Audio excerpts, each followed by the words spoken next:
Good morning guys. Okay, kung ikaw ay Aries, ito ang 12 signs na maaaring may kaugnayan sa inyong buhay. Maaaring ito ay love relationship, kaibigan, or kapamilya nyo guys. Okay, tingnan natin ang kaugnayan ninyo sa 12 signs and titignan natin ang inyong situation sa kasalukuyan, papuntang future, and advice. Okay, Aries, this is for you. Message for Aries. Okay, start natin sa katulad mong fire sign. Sa Aries, kung ikaw ay may kaugnayan sa kapareho mong Aries, ito ang message for you, Spirit Angels from Heaven. Ibigay mo ang message para sa Aries, kung sila ay may kaugnayan sa 12 signs. Ano man ito. Thank you. Kung ikaw ay may kaugnayan sa katulad mong Aries, okay, si Aries ay nahihirapang mag-decide. Okay, maaring kayo ay isang pamilya, or may anak kayo na person na to, but nag-overthinking ang tao na to, nahihirapan. Okay. Maaring, hindi ko alam kung may problema kayo sa family. Okay, may dalawang situation na pinaninimbangan si Aries para sa inyong dalawa. Okay. Tingnan natin. Ang message dito, kung kayo ay may kaugnayan sa katulad ninyong Aries. Okay, Aries, kung may kaugnayan kayo sa katulad yung Aries, kayo ay engaged ng tao na to. Your love life is soon ascending to higher level of commitment. Maaring kayo ay ikakasal ni Aries. Okay, kung kayo ay may kaugnayan sa Aries. Kayo ay magiging isang pamilya. But may mga away-away guys. May mga confidency or something na may trouble sa inyong pamilya. Maaring marami ring rival si Aries sa inyo or vice versa. Okay. Tingnan natin. Kung kayo may kaugnayan sa Leo, ito ang message Aries. Kung kayo may kaugnayan sa Leo. Message for Aries. Kung may kaugnayan kayo sa Leo, okay, si Leo ay maraming problema maybe. At maaring may mga pinaninimbangan din. May mga pinagpipilian din siya sa ngayon. Maaring ito ay tao or trabaho. Okay, si Leo ay maraming responsibilidad. Aries, kung kayo ay may kaugnayan sa Leo, si Leo ay maraming responsibilidad sa buhay. Tingnan natin ang message dito. Aries, kung may kaugnayan kayo sa Leo. Actions speak louder than words. If you want to know what someone is feeling, watch what they are doing. Okay. Si Leo maybe ay hindi naman nagsasalita masyado or non-showy sa relasyon ninyo kung kayo ay may kaugnayan sa Leo. But si Leo ay ginagawa naman ang kanyang kakayanin o best niya sa pamagitan ng aksyon. Okay, hindi naman siya masyadong palasalita sa inyo, but si Leo ay ginagawa ito sa aksyon. Okay, so kung kayo may kaugnayan sa Leo guys, si Leo ay maraming problema. Okay, so intindihin ninyo, okay, or kausapin ninyo si Leo. Tingnan natin, kung may kaugnayan kayo sa Sagittarius, Aries, okay, someone o isa sa inyo ay nagparaya sa relation na to sapagkat maybe puro away kayo ng person na to ni Sagittarius at hindi patas ang pagbibigay ng money or hindi fair, hindi patas, hindi talaga patas. Okay, something na si Sagittarius ay meron ding two family o mga karelasyon or pamilya niya na binibigyan din ng mga about sa kapirahan. Okay, about sa pagbibigay ng allowance. Okay, so maaring nagsacrifice ang isa sa inyo dito sa relation na to sapagkat ayaw nyo ng away. Okay, Aries, twin flame. Pero kayo ni Sagittarius ay twin flame. But may new love na paparating sa iyo, Aries. Bukod kay Sagittarius, kung kayo ay dealing kay Sagittarius, may new love na paparating sa inyo. But kayo ni Sagittarius ay twin flame, guys. Maaring kilala mo na siya mula paa hanggang ulo. Okay, so tingnan mo at pakiramdaman mo ang situation nyo kung nararapat pa bang ipagpatuloy ang relation na to ninyo ni Sagittarius. Okay, Aries, dumako tayo sa air sign sa Gemini. Kung kayo ay may kaugnayan sa Gemini, ito ang message for you. Okay, si Gemini ay may pagka-cold heart. Something na ang tao na to ay something na mahigpit. Okay? Mahigpit sa relation or seryoso pagdating sa isang relation. Parang may pagka-boring na rin minsan at hindi nyo nararamdaman kung may pag-ibig ba sa iyo ang tao na to, Aries. Okay. Kung dealing kayo sa Gemini, ito ang message for you. Be present. You will attract love by enjoying your life as it is. Wherever you are. Be all there. Okay. Kung mahal mo si Gemini, Aries, is patunayan mo at sabihin mo sa kanya, but may mga red flag dito na makikita ka na ang tao na ba to ang dapat kong mahalin o ipagpatuloy ko pa ang relation dito o umiba na ako ng landas. Okay. Tingnan mo, Aries, kung may kaugnayan ka sa Gemini sapagkat ang tao na to ay maaring naboboard ka o maaring masyado nang mahigpit para sa'yo. Okay. So, tingnan natin, Aries, kung may kaugnayan ka sa Aquarius, ito ang message for you.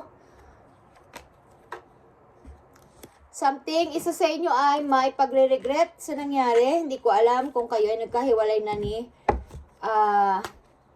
Aquarius, but isa sa inyo kasi ay busy. Something na may pagre-regret dito sa relation na to at ano ba to? Kailangan ko na bang mag-forward or balikan ko si Aquarius? Okay, Aries, tingnan natin ang message for you kung may kaugnayan kayo sa Aquarius.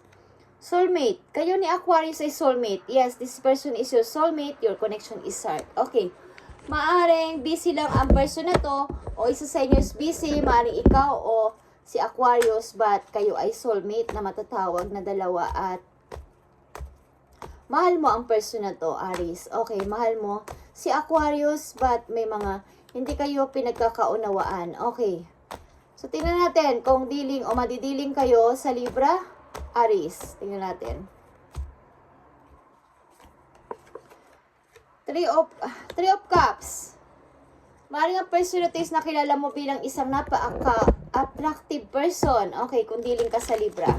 Napaka-attractive ng person na to. Nakilala mo sa party o friends of friends, circle of friends. Okay, ang person na to is nakilala mo sa ganong klaseng event. Sa mga event, guys, sa party-party. Okay, maaring masayahin ang person na to at may mga good news din kayong matatanggap maybe. Okay, maaring may strong personality ang person na to para sa'yo is napaka-attractive nito para sa'yo kung madidiling kayo sa Libra. Okay, Aries, tingnan natin ang message dito. Kung madidiling o diling na kayo sa Libra, pay attention to the red flags. Know the warning signs of what an unhealthy connection looks like. Okay. Aries, maaring ang tao na to is mahilig sa party-party. So, maging aware kayo. Okay, like I said, hindi lang kayo, maybe ang karelasyon ng tao na to. So, maging aware kayo. Just saying, ito ang napipil ko. Okay, so, open your eyes. Okay? Open your eyes sa maaaring paparating sa'yo. Sa inyong dalawa ni Libra. Okay. So, dumako tayo sa Earth sign, Aries, kung ano ang message dito para sa inyo ni Capricorn. Okay. Okay, Page of Cups. Si Capricorn is something na gusto mag-sorry sa'yo, si Capricorn. Kung kaya may relasyon na ni Capricorn, gusto niya mag-sorry o something na may gusto siyang sabihin sa'yo na may pagka-joker ba to o komedyante. Maaring ang tao na to, guys, o ang energy na to, kung kayo ay dealing o madidiling, sa Capricorn is hindi mapagbiro at hindi nyo alam kung kayo nagsasabi ng totoo. Okay. Mapagbiro at law of attraction. You have been manifesting this relationship. Everything you want will soon to be yours. Okay. Maaaring gusto mo ang tao na to but kailangan mo muna makipag parang temporary hiwalay sapagkat hindi mo alam kung kailan o saan siya nagsasabi ng totoo. Okay. Si Capricorn, maaaring hindi mo alam kung kailan siya seryoso, okay? Kung ano ba talaga ang intention sa'yo. Ni Capricorn, hindi mo rin alam, Aries. Okay, so, something na time apart from your partner is on the horizon. Maaring kayo ay maghihiwalay o hiwalay na ni Capricorn. Okay, Aries, kung kayo ay dealing sa Virgo, tingnan natin ang message for you. Broken heart ka ba kay Virgo? Okay?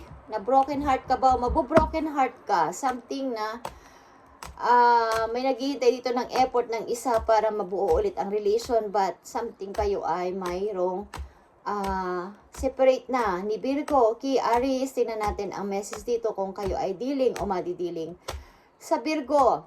Okay, Aries, pay attention to the signs.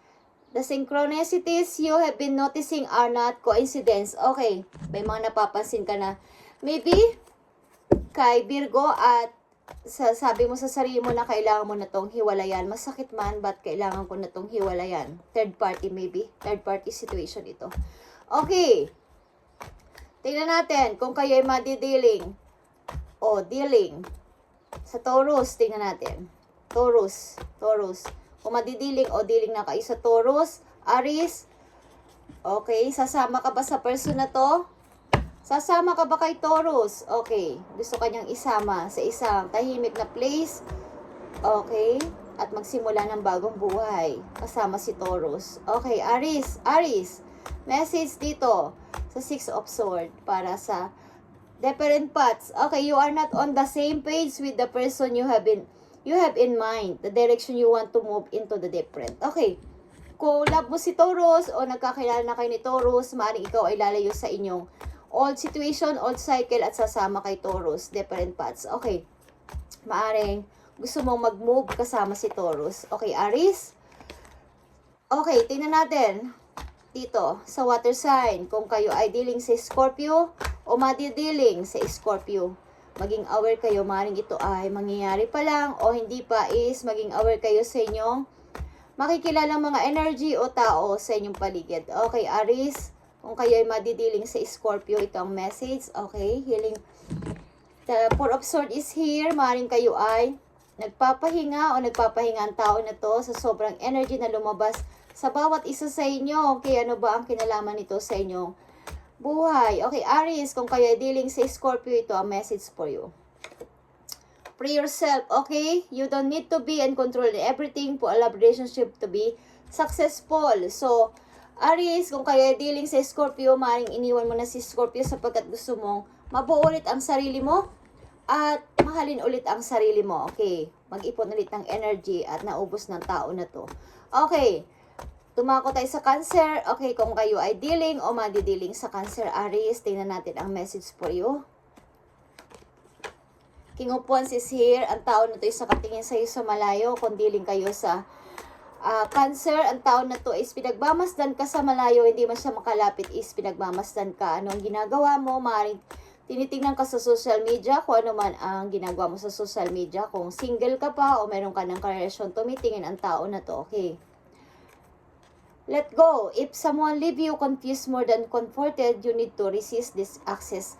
Okay. Ang tao na to is tumitingin kahit na kayo ay magkahiwalay na sa malayo. Okay, tinitingnan ka niya at parang tinitingnan ang status mo kung single ka pa rin o meron ka ng karelasyon. Aries, okay.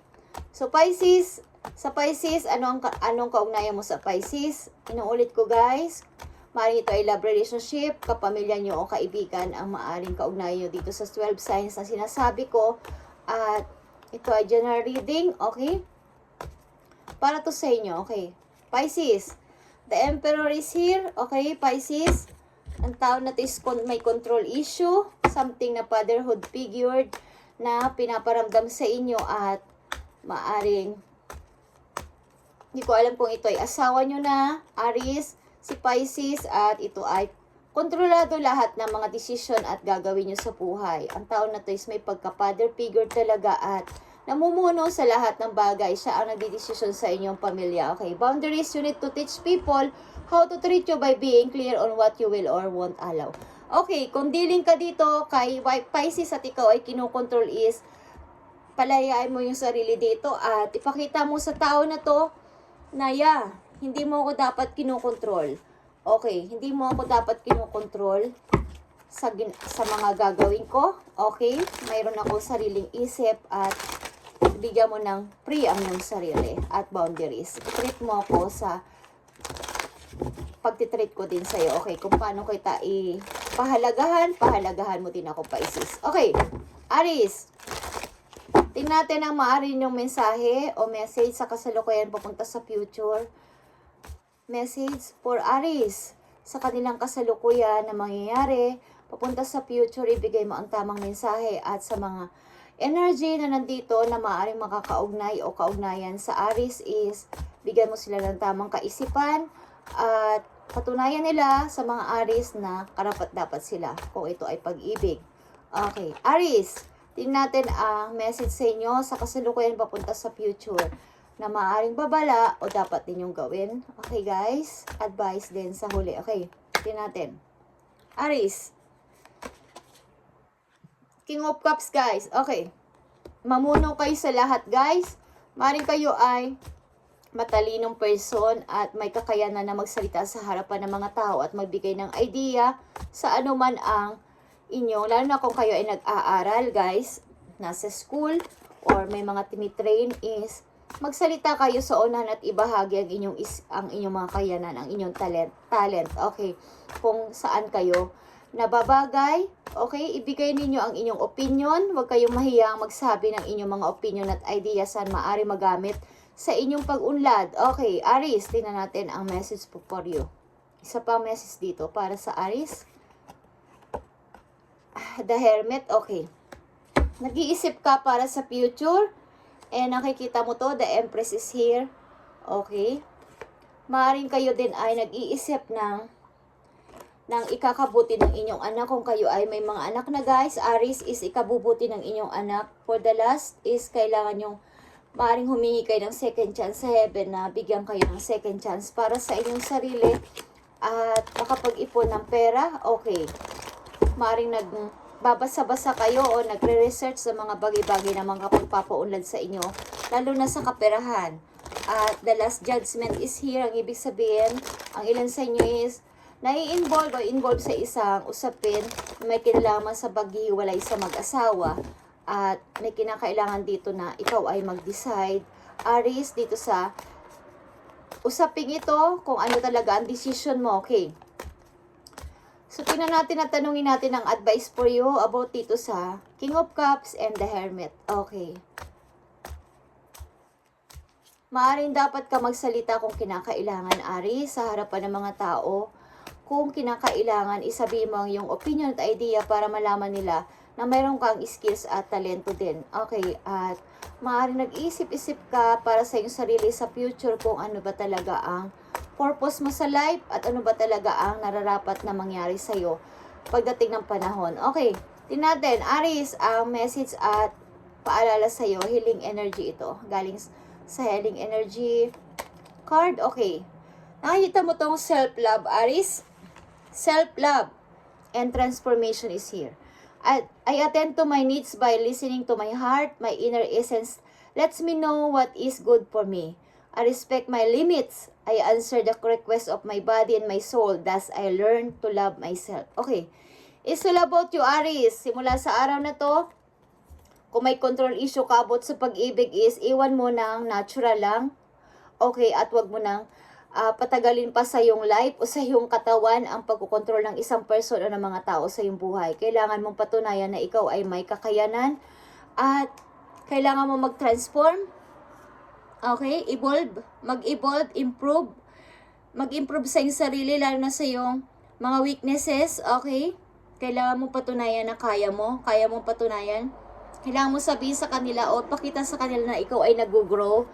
At kung nakikita nyo kanina nandito ang the Empress, ikaw ay nag-grow at para ka uling isinilang na muli. Okay, para ka uling isinilang na muli sa iyong katauhan sa ngayon. Okay, Aries, this is your reading.